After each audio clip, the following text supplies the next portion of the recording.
The Aztec Tigers headed to Albuquerque Saturday night to take on the St. Pius Sartans in a Class 4A Dandy. I only made it for halftime, but the half I did see was a fantastic one. Right here you see the Aztec Tigers building on their lead. They led 22-8 heading into the fourth quarter. St. Pius, down but not out, did fire back off two Trey Casals touchdown passes, number 88, to put the St. Pius Sartans within 2 points.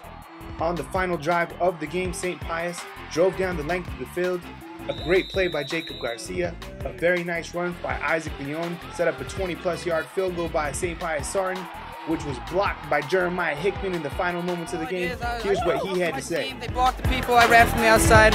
I couldn't have done it without my team. If they didn't take out number 4 on the side, I want to be able to get a free release on the outside, and I just jumped from the ball, and I tried to just ran my fastest and got the ball. What did Coach tell you when you guys took that timeout? What did he tell you? He just told us to run our house out. This is the last play. It's either win or lose or go home, and we just took it to the house. That's all we had to do.